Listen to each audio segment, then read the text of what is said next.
انصار کا ذکر خیر اور ان کے لیے دعا۔ انصار نے نہ صرف مہاجرین کی صدق دلی سے غمخواری کی تھی بلکہ دنیا کی ہر بھلائی میں انہیں فوقیت دی تھی۔ ان کے سچے ایمان اور خالص محبت کی یہی نشانی تھی۔ اس سلسلے میں انصار کی طرف سے کیے جانے والے اقدامات کا مہاجرین کے دلوں پر گہرا اثر ہوا۔ ابو ہریرہ رضی اللہ عنہ سے روایت ہے کہ ایک دفعہ انصار نے نبی صلی اللہ علیہ وسلم سے گزارش کی کہ ہمارے کھجوروں کے باغات ہیں، آپ انہیں ہمارے اور مہاجرین بھائیوں کے درمیان تقسیم فرما دیجیے۔ آپ صلی اللہ علیہ وسلم نے انکار کر دیا۔ انہوں نے مہاجرین سے کہا، آپ ہمارے باغات میں کام کریں، ہم آپ کو پیداوار کا حصہ دیں گے۔ سب نے یہ بات تسلیم کی۔ صحیح بخاری حدیث نمبر 2325۔ معلوم ہوا انصار نے نبی صلی اللہ علیہ وسلم سے اپنے اموال جو ان دنوں کھجوروں کے باغات پر مشتمل تھے اپنے اور مہاجرین کے درمیان تقسیم کرنے کی درخواست کی تھی۔ آپ صلی اللہ علیہ وسلم نے تقسیم کے بجائے کوئی ایسا طریقہ تلاش کیا جس میں انصار کو نقصان نہ ہوا اور اموال سے ان کی ملکیت بھی زائل نہ ہوئی۔ اس دوران جب انصار نے کام اور پیداوار میں شراکت کی بات کی تو آپ صلی اللہ علیہ وسلم نے اسے پسند فرمایا، کیونکہ اس میں مہاجرین کی ضرورتوں کو پورا کرنے کا سامان بھی تھا اور انصار کی ملکیت بھی برقرار تھی۔ رسول اللہ صلی اللہ علیہ وسلم نے مہاجرین کو انصار کے ساتھ باغات کو پانی دینے اور نگہبانی کے معاملات میں لگا دیا اور انصار نے انہیں باغات کی پیداوار میں شریک کر لیا۔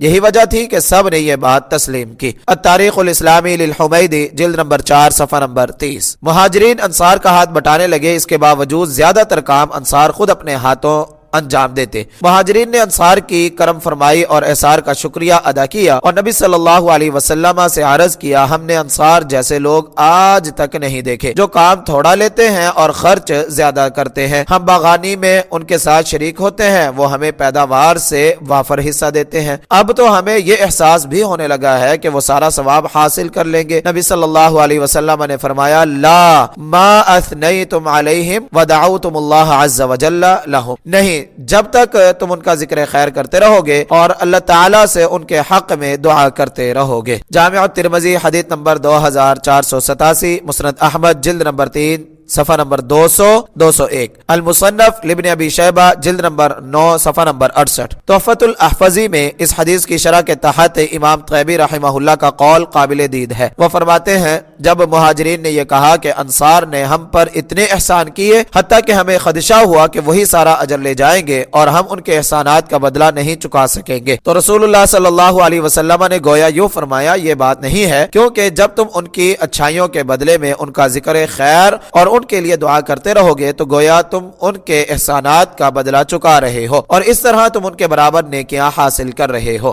تحفۃ الاحوذی جلد نمبر 6 صفحہ نمبر 279۔ مہاجرین کے اس اخروی اجر و ثواب کی طرف اشارہ کرنے سے ان کے اخروی زندگی کے تصور اور اپنی تمام سوچوں پر اس تصور کے غلبے کا پتہ چلتا ہے۔ التاریخ الاسلامی للحمیدی جلد نمبر 4 صفحہ نمبر 406۔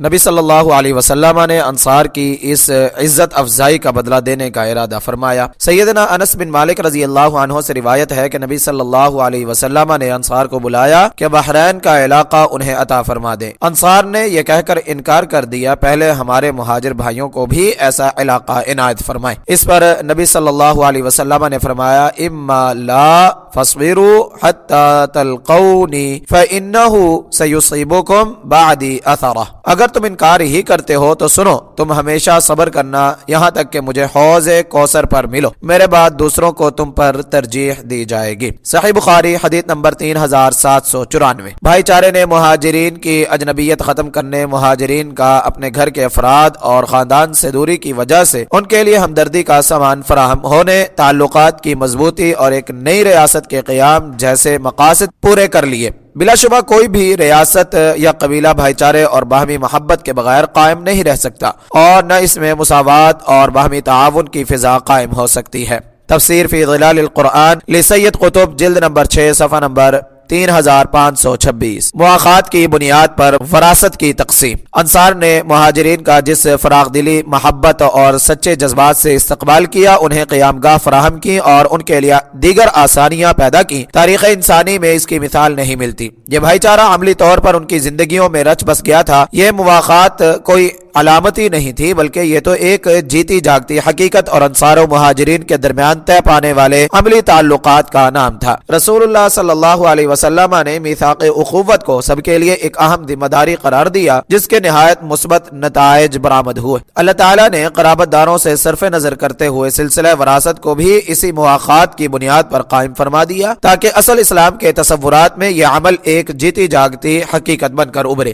مطلب یہ کہ مواخات اور آپس میں محبت صرف الفاظ یا کوئی علامتی چیز نہیں تھی، یہ ایسا مضبوط بندھن تھا جس کے اثرات و فوائد معاشرے میں واضح طور پر محسوس کیے گئے اور یہ آگے چل کر معاشرتی نظام انصاف کی بنیاد بنا۔ مواخات کی اساس پر قائم ہونے والا نظام وراثت ایک عرصے بعد منسوخ کر دیا گیا، جس کی حکمت یہ تھی کہ حکم ناسخ کی بنیاد پہ اسلامی اخوت پر تھی، کیونکہ مختلف مذاہب کے حامل دو افراد ایک دوسرے کے وارث نہیں ہو سکتے۔ ہجرت کے فوری بعد ابتدائی مرحلے میں انصار و مہاجرین کے درمیان اخوت کے تعلقات قائم کرنے اور مہاجرین سے ہمدردی کی ضرورت تھی۔ مہاجرین اپنے گھر بار اور اہل و عیال مکہ میں چھوڑ کر مدینہ میں انصاری بھائیوں کے ہاں آئے تھے۔ ایسے حالات میں ایک خاص ذمہ داری کا احساس اجاگر کرنے کی اشد ضرورت تھی۔ رسول اللہ صلی اللہ علیہ وسلم نے اس سلسلے میں اخوت کے مضبوط رشتے کی بنیاد رکھی۔ وقت کا تقاضا بھی یہی تھا کہ آپس کے دینی تعلقات اور مواخات کا نہ تمام رشتہ داریوں کی نسبت مضبوط ہو اور مواخات کا ناتا تمام رشتہ داریوں کی نسبت مضبوط ہو۔ چنانچہ وراثت کا نظام اس مواخات کی بنیاد پر قائم کر دیا گیا۔ سب مہاجرین کی زندگیاں معمول پر آ گئی اور ایک اسلامی ریاست معرض وجود میں آ گئی تو اس جدید اسلامی معاشرے میں سلسلہ وراثت عام قوانین پر قائم کر دیا گیا اور پہلا حکم منسوخ ہو گیا۔ یوں جب مہاجرین مدینہ کی فضا کے عادی ہو گئے، اجنبیت ختم ہو گئی، سلسلہ روزگار چل نکلا اور بدر کے غنائم کے سبب خوشحالی میسر آ گئی تو وراثت کا نظام بشری تقاضوں کے مطابق طبعی وضع پر لوٹ آیا، جس کی اساس صلہ رحمی پر تھی اور بھائی چارے کی اساس پر قائم نظام وراثت ختم کر دیا گیا۔ اس ضمن میں اللہ تعالیٰ نے ارشاد فرمایا، والذین آمنوا من بعد وهاجروا وجاهدوا معكم فأولئك منكم وأولو الأرحام بعضهم أولى ببعض في كتاب الله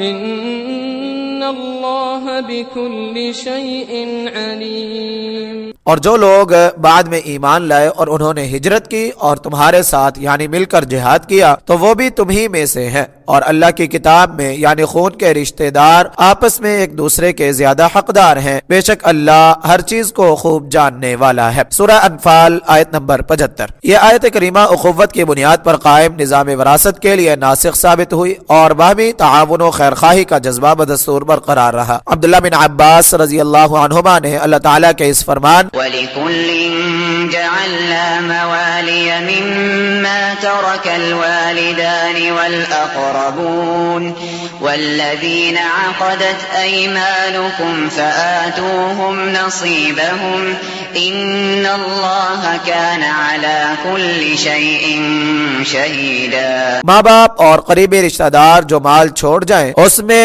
ہم نے ہر ایک کے لیے وارث بنائے ہیں، اور جن سے تمہارا عہد بن چکا ہو انہیں ان کا حصہ دو، بے شک اللہ ہر چیز پر گواہ ہے۔ سورہ نساء آیت نمبر 33۔ اس آیت کی تفسیر کرتے ہوئے کہا موالی سے مراد ورثاء ہے۔ چنانچہ مہاجرین جب مدینہ تشریف لائے تو مواخات کے تحت مہاجر انصار کا وارث بنتا اور اصلی رشتہ دار کو کچھ نہ ملتا۔ پھر اللہ تعالیٰ کا فرمان وَلِكُلٍّ جَعَلْنَا مَوَالِيَ نازل ہوا تو وراثت کا یہ نظام ختم کر دیا گیا۔ انہوں نے مزید کہا اللہ تعالیٰ کے فرمان وَالَّذِينَ عَقَدَتْ أَيْمَانُكُمْ فَآتُوهُمْ نَصِيبَهُمْ سے مراد ایک دوسرے کی مدد، ہمدردی اور خیر خواہی ہے، لہٰذا اب وراثت ختم ہو چکی ہے، البتہ ان کے حق میں وصیت کی جا سکتی ہے۔ صحیح بخاری حدیث نمبر 2292، 4580، 6747۔ سنن ابی داود حدیث نمبر 2922، السنن الکبریٰ للنسائی حدیث نمبر 1137، حدیث نمبر 11037۔ انسانی اقدار اور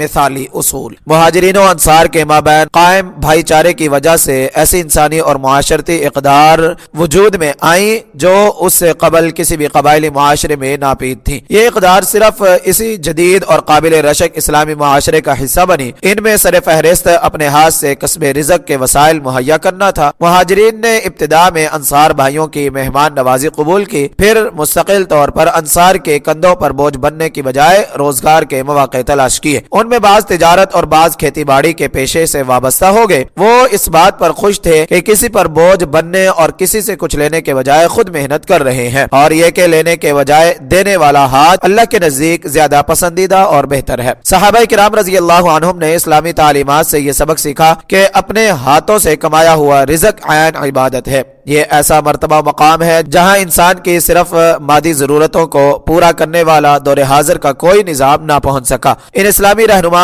اصولوں کی روشنی میں ہم بخوبی یہ نتیجہ اخذ کر سکتے ہیں کہ بھائی چارہ اور محنت مزدوری مدنی معاشرے کی بنیادی امتیازات تھے۔ آگے چل کر یہی امتیازات اس معاشرے کی ترقی کا ضامن بنے۔ نبی صلی اللہ علیہ وسلم کی زیر نگرانی قائم ہونے والا معاشرہ اوج ثریا تک جا پہنچا اور اتنا پھیلا پھولا کہ سارے عالم کے لیے سایہ دار درخت کی حیثیت اختیار کر گیا۔ الہجرت فی القرآن الکریم لأحزمی سامعون جزولی، صفحہ نمبر 411۔ علاقائی اور قبائلی برتری کا خاتمہ۔ جاہلی معاشرہ جہاں تعصب کو بنیادی حیثیت حاصل تھی، اس میں پائے جانے والے علاقائی اور قبائلی تعصب کو ختم کرنا آسان کام نہ تھا۔ بھائی چارے کا عمل اسی تعصب کو ختم کرنے کا خواہاں تھا۔ آج کل مسلمانوں کی صفوں میں موجود بعض نادان داعی حضرات کے دلوں میں علاقائی تعصب نے جگہ بنا رکھی ہے۔ یہ ایک ایسا مرض ہے جس کے سبب نہ صرف اسلام مغلوب ہوا ہے بلکہ امت مسلمہ کی وحدت پارا پارا ہوتی اور شیرازہ بکھرتا نظر آ رہا ہے۔ امت اپنے اصل مقاصد کو بھول کر انہی تعصبات میں جکڑ کر رہ گئی۔ شہر شہر اور بستی بستی پھیلی ہوئی اسلامی تحریکیں علاقائی تعصب کا شکار نظر آتی ہیں۔ التربیۃ القیادیہ للدکتور الغضبان، جلد نمبر 2، صفحہ نمبر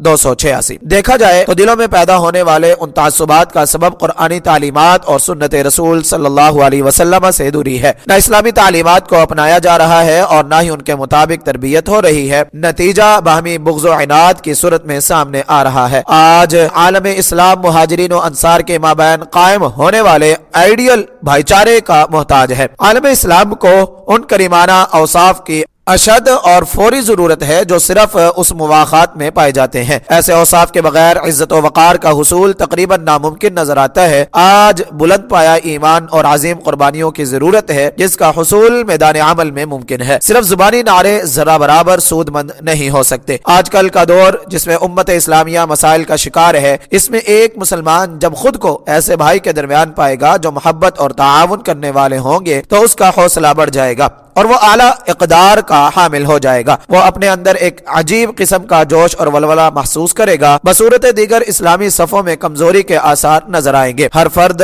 عدم تحفظ کا شکار ہوگا اور خود کو اکیلا اور کینہ پرور دشمنوں میں گھرا ہوا محسوس کرے گا۔ وہ ایسے مادی اور نفسیاتی دباؤ کو بھلا کیسے برداشت کر سکتا ہے؟ الطریق الی المدینہ لمحمد العبد، صفحہ نمبر 10 اور 101۔ مورخین نے اسلامی معاشرے کی وحدت اور اس جہاد کا خصوصی تذکرہ کیا ہے جو ہمیشہ جاری رہے گا اور بڑھتا چلا جائے گا۔ دشمنان اسلام نے مسلمانوں کی صفوں میں انتشار پھیلانے کے لیے بہت سی تدابیر اختیار کی۔ ان کی یہ تمام کاوشیں اس لیے ناکامی سے دوچار ہوئیں کہ مد مقابل ایمانی قوت کا حامل ایسا معاشرہ تھا جس کے اجزائے ترکیبی اتنے مضبوط اور آپس میں جڑے ہوئے تھے کہ نہ تو انہیں جدا کیا جا سکتا تھا اور نہ ان کے باہمی تعلقات کو ختم کیا جا سکتا تھا۔ محمد رسول اللہ صلی اللہ علیہ وسلم لصادق ارجون، جلد نمبر 3، صفحہ نمبر 152۔ بھائی چارہ داخلی مضبوطی کا سبب۔ اسلامی معاشرے کی مضبوطی کے اسباب میں افراد امت کی ربانی منہج پر تربیت کرنا، نیک سیرت لوگوں کی قیادت، فرقہ بندی سے اجتناب اور وحدت امت جیسے اصولوں پر کاربند رہنا شامل تھا۔ فقہ التمکین فی القرآن الکریم للصلابی، صفحہ نمبر 253۔ امت مسلمہ کی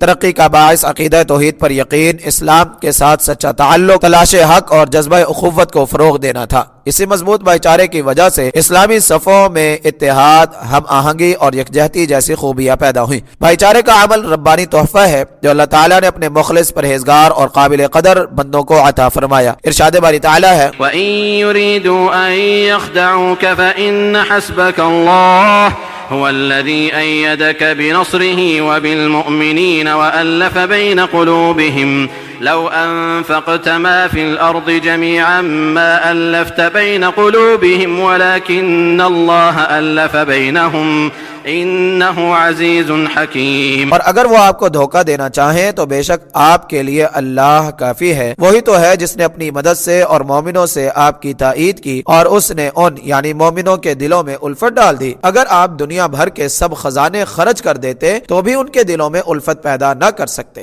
لہذا اللہ ہی نے ان میں الفت ڈالی، بے شک وہ زبردست خوب حکمت والا ہے۔ سورہ انفال آیت نمبر 62-63۔ اخوت ایک ایسی ایمانی قوت کا نام ہے جو مسلمان میں جذبہ صادق، محبت و احترام کا احساس اور ایسا اعتماد پیدا کرتی ہے جس کی بنیاد خالص اسلامی منہج پر ہو، پھر تعاون، احسان، شفقت، درگزر، ہمدردی اور امداد باہمی کی فضا پیدا ہوتی ہے۔ گویا ایمان اور اخوت لازم و ملزوم ہے۔ اللہ تعالیٰ نے فرمایا انما المؤمنون اخوة فأصلحوا بين أخويكم واتقوا الله لعلكم ترحمون۔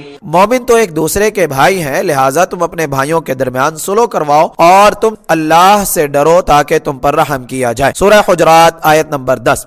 ایمان کی مٹھاس بھی اخوت کے جذبات سے سرشار مسلمان ہی محسوس کر سکتا ہے۔ رسول اللہ صلی اللہ علیہ وسلم نے فرمایا ثلاث من کن فیہ وجد حلاوة الایمان ان یکون اللہ ورسولہ احب الیہ مما سواہما وان یحب المرء لا یحبہ الا للہ وان یکرہ ان یعود فی الکفر کما یکرہ ان یقذف فی النار۔ تین وصف جس آدمی میں پائے جائیں وہ ایمان کی حلاوت محسوس کرے گا، اللہ اور اس کے رسول کو ساری دنیا سے زیادہ محبوب رکھنا، آپس میں صرف اللہ کی رضا کے لیے محبت کرنا اور کفر کی طرف لوٹنا ایسا ہی ناپسند ہو جس طرح آگ میں داخل ہونا۔ صحیح بخاری حدیث نمبر 16، صحیح مسلم حدیث نمبر 43۔ قرآن ہمارے سامنے صحابہ کرام رضی اللہ عنہم کا انتہائی دل نشیں تصور پیش کرتا ہے۔ ارشاد باری تعالی ہے محمد رسول اللہ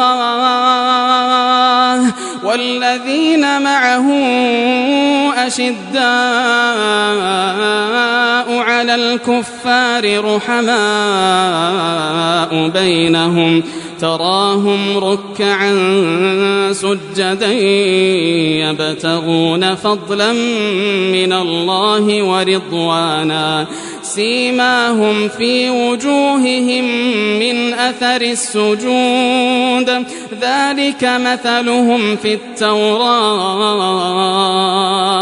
ومثلهم في الإنجيل كزرع أخرج شطأه فآزره فاستغلظ فاستوى على سوقه يعجب الزراع ليغيظ بهم الكفار وعد الله الذين آمنوا وعملوا الصالحات منهم مغفرة وأجرا عظيما۔ محمد صلی اللہ علیہ وسلم اللہ کے رسول ہیں اور جو لوگ آپ کے ساتھ ہیں وہ کافروں پر بہت سخت ہیں اور آپس میں نہایت مہربان ہیں۔ آپ انہیں رکوع و سجود کرتے دیکھیں گے، وہ اللہ کا فضل اور اس کی رضامندی تلاش کرتے ہیں۔ ان کی خصوصی پہچان ان کے چہروں پر سجدوں کا نشان ہے۔ ان کی یہ صفت تورات میں ہے اور انجیل میں ان کی صفت اس کھیتی کا مانند ہے جس نے اپنی کومپل نکالی، پھر اسے مضبوط کیا اور وہ پودا موٹا ہو گیا، پھر اپنے تنے پر سیدھا کھڑا ہو گیا۔ کسانوں کو خوش کرتا ہے، یعنی اللہ تعالیٰ نے یہ اس لیے کیا تاکہ ان یعنی صحابہ کرام کی وجہ سے کفار کو خوب غصہ دلائے۔ اللہ تعالیٰ نے ان لوگوں سے جو ان میں سے ایمان لائے اور انہوں نے نیک عمل کیے مغفرت اور بہت بڑے اجر کا وعدہ کیا ہے۔ سورہ فتح آیت نمبر 29۔ قرآن کریم نے صحابہ کرام رضی اللہ عنہم کی یہ تصویر پیش کر کے گویا اس امر کا اعلان کیا ہے کہ اللہ تعالیٰ نے انہیں عزت بخشی ہے، یعنی یہ لوگ کافروں کے لیے سخت ہیں، خواہ کافروں کے درمیان ان کے آبا و ابناء اور اخوان ہی کیوں نہ موجود ہوں۔ اخوت کی یہ منظر کشی اس آیت میں کی گئی ہے، وہ در حقیقت دینی اخوت کا اصلی تصور ہے۔ دینی اخوت کے اسی مستحکم جذبے نے مسلمانوں کو درپیش چیلنجوں کا مقابلہ کرنے کی ہمت عطا کی۔ دینی بھائی چارے کے احساس نے مسلمانوں کی صفوں میں ہم آہنگی پیدا کی۔ یہ خوشگوار احسان ان کی قوت و سطوت میں اضافے کا باعث بنا۔ اور اسی کے سبب انہیں بالادستی نصیب ہوئی۔ شرح رسالت التعلیم للدکتور محمد عبداللہ الخطیب صفحہ نمبر 296۔ انصار کے مناقب۔ انصار کی پہلی اور سب سے بڑی خوبی تو یہی ہے کہ اللہ تعالیٰ اور اس کے رسول صلی اللہ علیہ وسلم نے انہیں انصار یعنی مددگار کا نام دیا۔ وجہ صاف ظاہر ہے کہ انہوں نے اسلام کی بیعت کے بعد اہل ایمان کو پناہ دی اور یوں اللہ اور اس کے رسول اور دین کی مدد کی۔ اس سے قبل وہ اس نام سے نہیں جانے جاتے تھے۔ الہجرۃ النبویۃ المبارکہ للدکتور عبد الرحمن البر صفحہ نمبر 131 تا 135۔ غیلان بن جریر کہتے ہیں میں نے انس رضی اللہ عنہ سے پوچھا کہ انصار کا لقب آپ لوگوں نے خود اختیار کیا تھا یا اللہ تعالیٰ نے منتخب فرمایا؟ انہوں نے جواب دیا نہیں بلکہ ہمارا یہ نام اللہ تعالیٰ نے رکھا تھا۔ صحیح بخاری حدیث نمبر 3776۔ انصار کے اجتماعی اور انفرادی فضائل بے شمار ہیں۔ اجتماعی فضائل جو قرآن کریم میں بیان ہوئے ان کی تفصیل یہ ہے۔ اللہ تعالیٰ نے انصار کے متعلق بیان کیا کہ وہ سچے مومن ہیں۔ فرمایا والذین آمنوا وہاجروا وجاہدوا فی سبیل اللہ والذین آووا ونصروا اولئک هم المؤمنون حقا لهم مغفرۃ ورزق کریم۔ اور جو لوگ ایمان لائے اور انہوں نے ہجرت کی اور اللہ کی راہ میں جہاد کیا اور جنہوں نے یعنی مہاجرین کو جگہ دی اور ان کی مدد کی وہی لوگ سچے مومن ہیں، ان کے لیے مغفرت اور باعزت روزی ہے۔ سورہ انفال آیت نمبر 74۔ اللہ تعالیٰ نے انصار کو خوشخبری دی ہے کہ وہ ان سے راضی ہے اور اس بات پر ان کی ستائش کی ہے کہ وہ بھی اللہ سے راضی ہیں۔ قرآن کریم میں ارشاد ہے والسابقون الأولون من المهاجرين والأنصار والذين اتبعوهم بإحسان رضي الله عنهم ورضوا عنه وأعد لهم جنات تجري تحتها الأنهار خالدين فيها أبدا ذلك الفوز العظيم۔ اور مہاجرین اور انصار میں سے یعنی قبول اسلام میں سبقت کرنے والے اور وہ لوگ جنہوں نے احسان کے ساتھ ان کی پیروی کی، اللہ ان سے راضی ہو گیا اور وہ اس سے راضی ہو گئے، اور اللہ نے ان کے لیے ایسے باغ تیار کیے ہیں جن کے نیچے نہریں بہتی ہیں، وہ ان میں ہمیشہ ہمیشہ رہیں گے۔ یہ بہت بڑی کامیابی ہے۔ سورہ توبہ آیت نمبر 100۔ یہی نہیں اللہ تعالیٰ نے انصار کا ذکر کرتے ہوئے کامیابی اور فلاح کا حوالہ دیا ہے۔ ارشاد فرمایا ہے والذین تبوأوا الدار والإیمان من قبلهم يحبون من هاجر إليهم ولا يجدون في صدورهم حاجة مما أوتوا ويؤثرون على أنفسهم ولو كان بهم خصاصة ومن يوق شح نفسه فأولئك هم المفلحون۔ اور یعنی مال فہ ان کے لیے ہے جنہوں نے یعنی مدینہ کو گھر بنا لیا تھا اور ان یعنی مہاجرین سے پہلے ایمان لا چکے تھے، وہ یعنی انصار ان سے محبت کرتے ہیں جو ان کی طرف ہجرت کرے اور وہ اپنے دلوں میں اس مال کی کوئی حاجت نہیں پاتے جو ان مہاجرین کو دیا جائے، اور اپنی ذات پر ان کو ترجیح دیتے ہیں اگرچہ خود انہیں سخت ضرورت ہو، اور جو کوئی اپنے نفس کے لالچ سے بچا لیا گیا تو وہی لوگ فلاح پانے والے ہیں۔ سورہ حشر آیت نمبر 9۔ انصار کے فضائل میں جو احادیث ہم تک پہنچی ہیں ان میں سے چند ایک حسب ذیل ہیں۔ انصار کے لیے نبی صلی اللہ علیہ وسلم کی محبت۔ انس رضی اللہ تعالیٰ عنہ سے روایت ہے، انہوں نے کہا نبی صلی اللہ علیہ وسلم نے بچوں اور عورتوں کو آتے دیکھا، یعنی راوی کا خیال ہے کہ انس رضی اللہ عنہ نے یہ بھی بتایا تھا کہ یہ لوگ کسی شادی سے آ رہے تھے، تو ان کی عزت افزائی کے لیے کھڑے ہو گئے اور 3 بار کہا اللہم انتم من احب الناس الی، اللہ کی قسم تم میرے محبوب ترین لوگوں میں سے ہو۔ صحیح بخاری حدیث نمبر 3785، صحیح مسلم حدیث نمبر 2508۔ انصار سے محبت ایمان اور ان سے بغض نفاق کی علامت۔ برا بن عازب رضی اللہ تعالیٰ عنہ سے روایت ہے، کہتے ہیں میں نے رسول اللہ صلی اللہ علیہ وسلم کو فرماتے ہوئے سنا الانصار لا يحبهم الا مؤمن ولا يبغضهم الا منافق فمن احبهم احبه الله ومن ابغضهم ابغضه الله۔ انصار سے صرف مومن محبت محبت کرتا ہے اور صرف منافق ہی ان سے بغض رکھتا ہے، لہٰذا جو ان سے محبت کرے گا اللہ اس سے محبت کرے گا، اور جو ان سے بغض رکھے گا اللہ بھی اس سے بغض رکھے گا۔ صحیح بخاری حدیث نمبر 3783، صحیح مسلم حدیث نمبر 75۔ حب الہی اور بغض الہی کی علامت، جو انصار سے محبت کرے گا وہ اللہ کی محبت سے ہمکنار ہوگا، اور جو ان سے بغض رکھے گا اس پر اللہ کی پھٹکار پڑے گی۔ ابو ہریرہ رضی اللہ تعالی عنہ سے روایت ہے کہ رسول اللہ صلی اللہ علیہ وسلم نے فرمایا، من احب الانصار احبہ اللہ ومن ابغض الانصار ابغضہ اللہ، جس نے انصار سے محبت کی اللہ اس سے محبت کرے گا، اور جس نے انصار سے بغض رکھا اللہ تعالیٰ اس سے بغض رکھے گا۔ مسند احمد جلد نمبر 2 صفحہ نمبر 501 اور 527، مجمع الزوائد جلد نمبر 10 صفحہ نمبر 39، مسند ابی یعلا حدیث نمبر 7367، مسند البزار حدیث نمبر 2792 2793۔ انصار کی عفت و پاک دامنی اور ان کے صبر کی شہادت۔ عفت و پاک دامنی اور صبر دو کریمانہ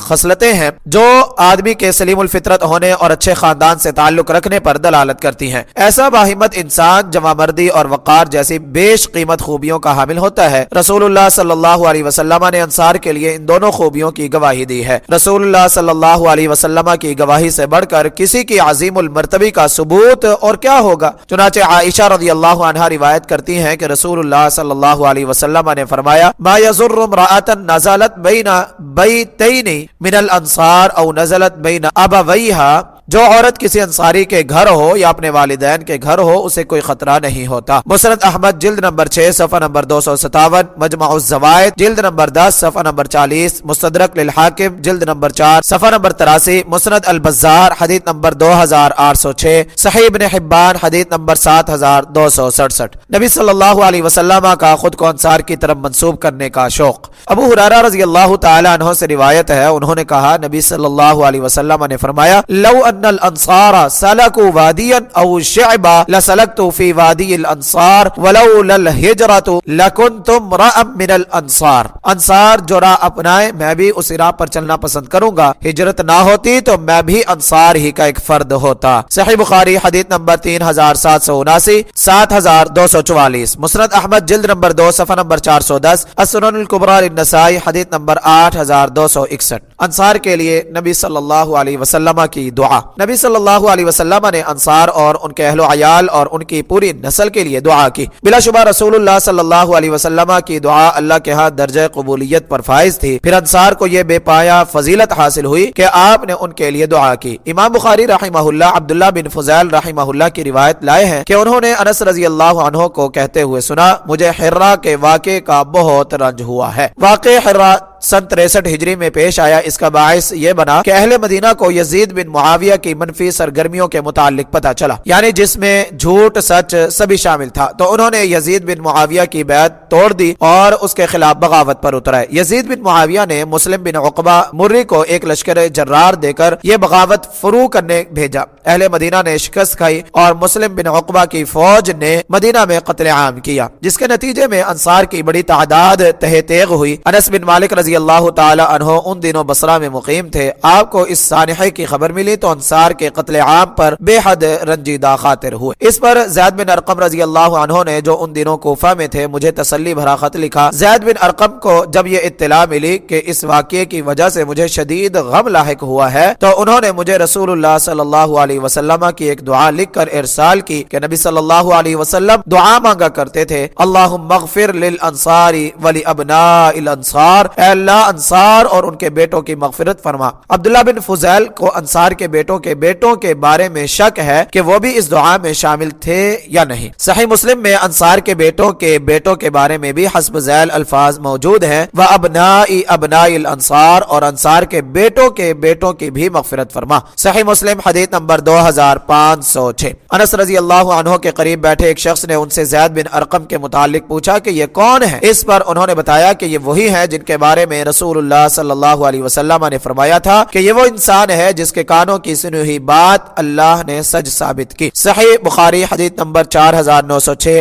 حافظ ابن حجر رحمہ اللہ نے فتح الباری میں حضرت زید رضی اللہ عنہ کا واقعہ نقل کیا ہے۔ ابن شہاب زہری فرماتے ہیں کہ ایک مرتبہ اللہ کے رسول صلی اللہ علیہ وسلم خطبہ ارشاد فرما رہے تھے کہ ایک منافق نے کہا، اگر محمد صلی اللہ علیہ وسلم سچا ہے تو پھر ہم گدوں سے بھی بدتر ہیں۔ یہ بات حضرت زید بن ارقم رضی اللہ اللہ عنہ نے سن لی تو انہوں نے کہا اللہ کی قسم محمد صلی اللہ علیہ وسلم اپنی بات میں سچے ہیں اور تم واقعی گدھے سے بھی بدتر ہو۔ یہ بات اللہ کے رسول صلی اللہ علیہ وسلم تک پہنچی تو منافق اپنی بات سے مکر گیا۔ اس پر اللہ تعالیٰ نے حضرت زید رضی اللہ عنہ کی تصدیق کے لیے درج ذیل آیت نازل فرمائی۔ يحلفون بالله ما قالوا ولقد قالوا كلمة الكفر وكفروا بعد إسلامهم وهموا بما لم ينالوا وما نقموا إلا أن أغناهم الله ورسوله من فضله فإن يتوبوا يك خيرا لهم وإن يتولوا يعذبهم الله عذابا أليما في الدنيا والآخرة وما لهم في الأرض من ولي ولا نصير۔ وہ یعنی منافقین اللہ کی قسمیں کھاتے ہیں کہ انہوں نے یعنی کوئی بات نہیں کہی، حالانکہ انہوں نے ضرور کلمہ کفر کہا تھا اور وہ اسلام لانے کے بعد کافر ہو گئے، اور انہوں نے وہ کچھ کرنے کا ارادہ کیا جو وہ نہ کر سکے، اور انہوں نے غصہ نہیں نکالا مگر اس بات پر کہ اللہ اور اس کے رسول نے اپنے فضل سے انہیں غنی کر دیا، پھر اگر وہ توبہ کر لیں تو ان کے لیے بہتر ہوگا، اور اگر وہ پھر جائیں تو اللہ انہیں دنیا اور آخرت میں دردناک عذاب دے گا، اور ان کا زمین میں کوئی حمایتی اور مددگار نہ ہوگا۔ سورہ توبہ آیت نمبر 74۔ فتح الباری جلد نمبر 8 صفحہ نمبر 651 روایت مرسل ہے۔ انصار نے اللہ کے دین کی نشر و اشاعت کی خاطر بڑی جد و جہد کی، دین کے دفاع میں بھی انہوں نے کارہائے نمایاں سر انجام دیے، اس راہ میں انہوں نے زمانے کی سرد و گرم ہواؤں کی پرواہ نہ کی اور دین کے لیے بڑی سے بڑی قربانی دینے سے بھی دریغ نہ کیا۔ قرآن کے سنہری حروف میں انصار کی اس بھی مثال تگدو کا تذکرہ کیا گیا ہے۔ لقد تاب اللہ علی النبی والمہاجرین والأنصار الذين اتبعوا في ساعة العسرة من بعد ما كاد يزيغ قلوب فريق منهم ثم تاب عليهم إنه بهم رؤوف رحيم۔ یقیناً اللہ نے نبی اور ان مہاجرین و انصار پر مہربانی فرمائی جنہوں نے تنگی کی گھڑی میں آپ کی پیروی کی، بعد اس کے کہ ان میں سے ایک گروہ کے دل بہک جانے کو تھے، پھر اللہ نے ان پر مہربانی فرمائی، بے شک وہ ان پر بہت شفقت کرنے والا نہایت رحم کرنے والا ہے۔ سورہ توبہ آیت نمبر 117۔ انصار کے بارے میں نبی صلی اللہ علیہ وسلم کی وصیت۔ یہی وجہ ہے کہ نبی صلی اللہ علیہ وسلم نے انصار کے متعلق یہ وصیت کی تھی کہ ان میں سے نیکی کرنے والوں کے ساتھ اچھا برتاؤ کیا جائے اور خطا کاروں کو معاف کر دیا جائے۔ آپ صلی اللہ علیہ وسلم نے تاکید کی تھی کہ ان سے معاملہ کرتے ہوئے ڈرانے دھمکانے کا اسلوب اختیار نہ کیا جائے، یوں آپ صلی اللہ علیہ وسلم نے ان کے بارے میں بھلائی اور اچھے رویے کی وصیت فرمائی۔ چنانچہ انس رضی اللہ تعالی عنہ سے مروی ہے، انہوں نے بتایا کہ رسول اللہ صلی اللہ علیہ وسلم نے فرمایا، الانصار کرشی وعیبتی والناس سیکثرون ویقلون فاقبلوا من محسنہم وتجاوزوا عن مسیئہم۔ انصار میرے مخلص ساتھی اور ہمراز ہیں، لوگ عن قریب کثرت سے دائرہ اسلام میں داخل ہوں گے اور انصار کی تعداد کم ہوتی جائے گی، تم ان کے نیکوکاروں کی نیکی تسلیم کرو اور خطاکاروں سے صرف نظر کرو۔ صحیح بخاری حدیث نمبر 3801، صحیح مسلم حدیث نمبر 2510۔ ابن حجر رحمہ اللہ اس حدیث کے ذیل میں لکھتے ہیں، مطلب یہ ہے کہ انصار کی تعداد کم ہو جائے گی، دراصل یہ اس طرف اشارہ ہے کہ قبائل عرب و عجم یہ کے بعد دیگر اسلام قبول کریں گے، اور ظاہر ہے ان کی تعداد قبیلہ انصار کی تعداد سے کئی گنا زیادہ ہے۔ افزائش نسل کا جو سلسلہ انصار میں جاری تھا وہ قبائل عرب و عجم میں بھی جاری رہے گا، یوں انصار کی تعداد دوسروں کی نسبت ہمیشہ کم ہی رہے گی۔ یہ بھی عین ممکن ہے کہ رسول اللہ صلی اللہ علیہ وسلم کو وحی کے ذریعے سے بتا دیا گیا ہو کہ انصار کی تعداد گھٹ جائے گی، چنانچہ آپ صلی اللہ علیہ وسلم کی پیش گوئی پوری ہوئی۔ آج اکناف عالم میں سیدنا علی بن ابی طالب رضی اللہ عنہ کی ثابت شدہ اولاد کی تعداد انصار کے دونوں قبائل اوس و خزرج کی ثابت شدہ نسل سے کئی گنا زیادہ ہے۔ یہ بات میں نے ان کثیر افراد سے قطع نظر کرتے ہوئے کہی ہے جن کا دعویٰ ہے کہ وہ انصار کی اولاد ہیں، جبکہ ان کے پاس اس امر کی کوئی دلیل نہیں۔ فتح الباری شرح الحدیث 3801۔ انس رضی اللہ تعالی عنہ ہی روایت کرتے ہیں کہ ایک دفعہ نبی صلی اللہ علیہ وسلم گھر سے نکلے، راستے میں انصار سے ملاقات ہوئی تو فرمایا والذی نفس محمد بیدہ انی لاحبکم وان الانصار قد قضوا ما علیہم وبقی الذی لهم فاحسنوا الی محسنہم وتجاوزوا عن مسیئہم۔ قسم اس ذات کی جس کے ہاتھ میں محمد صلی اللہ علیہ وسلم کی جان ہے، واقعتاً میں تم لوگوں سے محبت کرتا ہوں۔ انصار نے بلا شبہ اپنی ذمہ داری خوب نبھائی ہے، اب ان کا حق باقی رہ گیا ہے۔ لوگوں تم ان کے نیکوکاروں سے اچھا سلوک کرنا اور ان کے خطا کاروں سے درگزر کرنا۔ مسند احمد جلد نمبر 3 صفحہ نمبر 187، السنن الکبریٰ للنسائی حدیث نمبر 8270، صحیح ابن حبان حدیث نمبر 7266 7271، مسند ابی یعلی حدیث نمبر 3770۔ ابو قتادہ رضی اللہ عنہ سے روایت ہے کہ انہوں نے کہا کہ میں نے رسول اللہ صلی اللہ علیہ وسلم کو منبر پر انصار کے حق میں یہ کہتے ہوئے سنا، فمن ولی الانصار فلیحسن الی محسنہم ولیتجاوز عن مسیئہم ومن افزعہم فقد افزع ھذا الذی بین ھذین واشار الی نفسہ۔ جو انصار کا والی بنے وہ ان کے نیکوکار سے اچھا برتاؤ کرے اور ان کے خطا کار سے درگزر کرے، اور جو انہیں ڈرائے دھمکائے تو وہ جان لے کہ اس نے اسے دھمکایا۔ یہ کہہ کر آپ صلی اللہ علیہ وسلم نے اپنی طرف اشارہ کیا۔ المستدرک للحاکم جلد نمبر 4 صفحہ نمبر 79، الہجرۃ النبویۃ المبارکہ للدکتور عبد الرحمن البر صفحہ نمبر 151۔